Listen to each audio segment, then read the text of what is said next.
Hello guys, magandang araw. I-check natin itong ating nabili sa Lazada na Huawei Bandwatch 9. Guys, share ko lang po ito sa inyo ha. Hindi po ito para magyabang. Ito i-share ko lamang po sa inyo at baka po sakaling gusto nyo din. Ito po yung review tsaka unboxing ng pong ating Huawei Band 9 watch.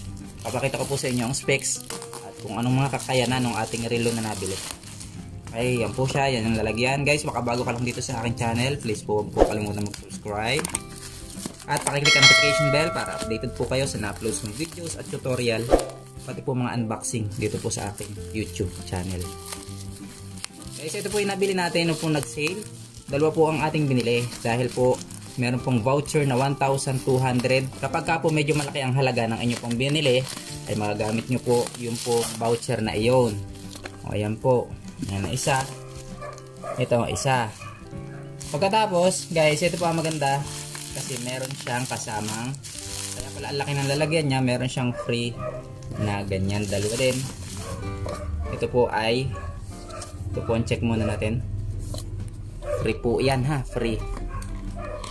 Yan. Oh. Aray. Oh, ayan, gandang tumbler. Aba, ano kaya ang lagyan na aray? Tingnan natin kung anong laman. Paano ba pinipihit? Aba, hindi maalam magbukas. Ano pala?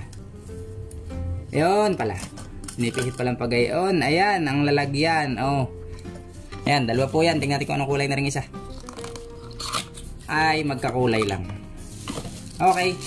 Pumunta na tayo dito sa ating biniling orasan, ang ating Huawei Band 9 watch. Dalawa po ang binili kasi po ay di po natin magagamit yung less 1,200 kung isa lang yung bibilhin. So dalawa na po yung binili para po tigisa po kami ni Mrs. Tingnan natin yung kulay black. Gupitin natin.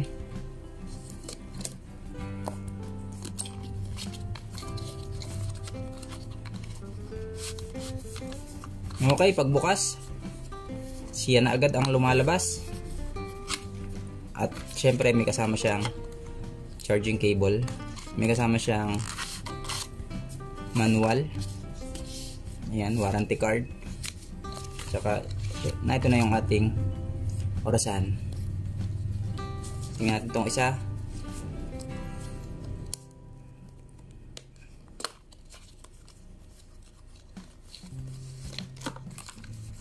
Okay, ito ang kanyang orasan. Kulay pink. At syempre narito rin ang kanyang charging cable. Meron din siyang warranty card at saka manual. Okay. Pakita ko na po sa inyo yung mga specs niya. At syempre papakita ko rin po sa inyo kung ano mga kaya niyang gawin sa ating pang-araw-araw na pamumuhay. Okay? So yan guys, buhayin na natin. Tingnan natin kung anong itsura. Bagong buhay, unang buhay. Kulay pink. Kulay black. Harmony OS. Okay. Ayan, syempre piliin natin yung English. So ayan guys, bago po natin ipinagpatuloy ito pong video na ito ay isinuot ko po muna po itong relo ng mahigit pong 1 week na para po masabi ko po at mabanggit kung ano po ang honest review ko po dito po sa ating Huawei Band 9. So ito pong orasan po natin ay pwede mo pong palitan ng display. Yan po, kung ano pong gusto mong picture ang ilagay mo dyan, family picture, or kung anong gusto mong ilagay dyan, pwede mo po yung palit-palitan gamit po yung application sa ating cellphone. Okay? Tapos, mga kaibigan, bakit mo ba kailangan bumili nito? Bakit ba magandang bumili nito? Syempre, meron po tayong 6 reasons to buy. Compatible all day wearing, complete all 3 rings, sleep health management, enhanced vital sign tracking, broadly compatible sa mga ano po yan, sa mga devices natin. Mabilis po siya i-connect at saka po fast charging and durable battery. Siya po ay maximum of 14 days usage. Syempre nakadepende po yun sa mga application na naka-open nyo at kung ano po mga gusto mong ipa-detect sa bahagi ng iyong katawan. Sa akin po kasi naka-on po lahat. Tsaka po siya po ay 9 days of typical usage. Okay. Pakita ko lang po sa inyo mga kaibigan, ito pong ating orasan ay maganda para sa akin, no? Okay na okay po ito para sa akin kasi po namomonitor din nga niya yung ating pagtulog, na alam niya kung nagising po tayo, alam niya kung ilang oras tayong mahimbing ang tulog, at saka sinasabi niya kung maganda ang quality ng tulog natin ng mga nakaraang gabi. Ayun, ganun po siya. Ayan, katulad po kagabi, nakatulog po ako ng 6 hours and 15 minutes. Ayan po, nakasulat po dyan, deep sleep 1 hour and 49 minutes, light sleep 2 hours and 54 minutes. O ayan, nakasulat po lahat ng detalye dyan. Pwede nyo po yung i-explore na lang pagka po kayo nakabili nito. Basta po i-connect nyo lang po sa inyong cellphone. Napakaganda po kasi ang daming detalye na makukuha niya sa iyong katawan, pati po yung tungkol sa pag-exercise mo. Ayan, nung natulog po ako ay ang ating heart rate ay 46 to 83 beat per minute. Okay? Ang ating respiratory rate is 9 to 17 at ang ating blood oxygen ay 95 to 99%, which is okay naman po. At maganda yung tulog natin kagabi. Kahit pa paano. Pero 6 hours lang po kulang. Isa pa sa maganda sa kanya mga kaibigan, pag nakakonect po siya sa cellphone nyo, is pwede mo pong mahanap yung cellphone mo pag pinindot mo po ito. Kasi pag pinindot mo po yan, magbabibrate po yung cellphone mo. Tapos magsasalita siya ng I'm here. Magpapaulit-ulit po siya ng ganun.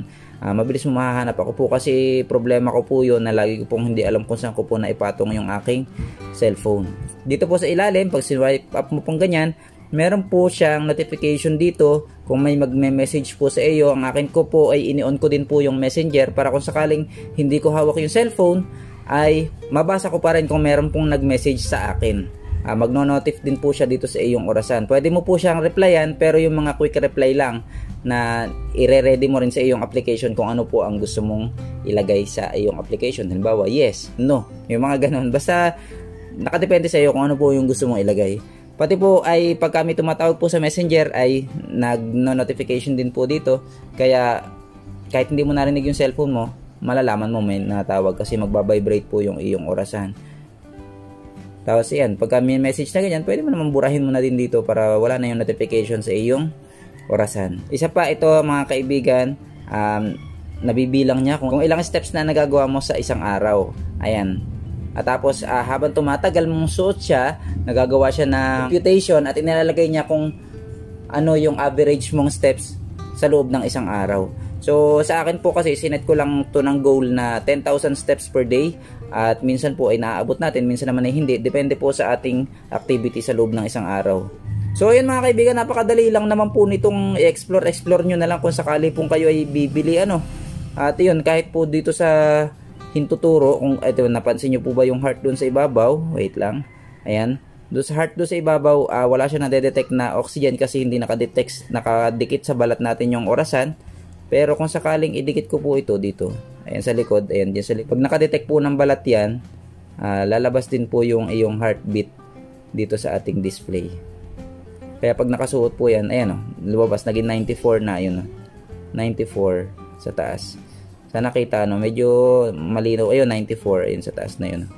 So ayun po, napakaganda po nito kasi lagi mong namomonitor yung iyong pong oxygen level, yung iyong heartbeat. Pag nag-exercise po kayo, mapapansin mo tumataas po yung heartbeat kasi syempre napapagod ka. Normal naman po yun. At saka yung sa oxygen, maganda din kasi namomonitor mo yung iyong oxygen. So ang hindi ko lang masyadong nagandahan sa kanya is yung pong kanyang blood pressure monitoring ay parang hindi po siya masyadong accurate, or hindi ko lang po siguro matutunan kung paano po siya paganahin ng maayos. Siguro kung bibili po kayo nito, explore nyo na lang. At napakaganda naman po nitong suot-suot. Kung tatanungin nyo naman po kung waterproof po siya, ay lagi ko po siyang nababasa pag naliligo kasi nakakalimutan ko pong alisin. Pero pag magsuswimming po, hindi ko po siya sinusuot. Pero pag naliligo po, ay lagi ko po siya nakakalimutan. Nasuot-suot ko pala. Hindi ko siya natatanggal. So yun guys, sana nakatulong itong aking video. Kung gusto niyo po bumili ito, ilalagay ko po yung link po diyan po sa ating description. At saka po ipipin ko sa comment section. Orderin nyo na lang po doon dahil legit po naman siya na seller ng ating Huawei Band 9. Nandito na lang mga kaibigan. Please don't forget to like and subscribe. Bye bye!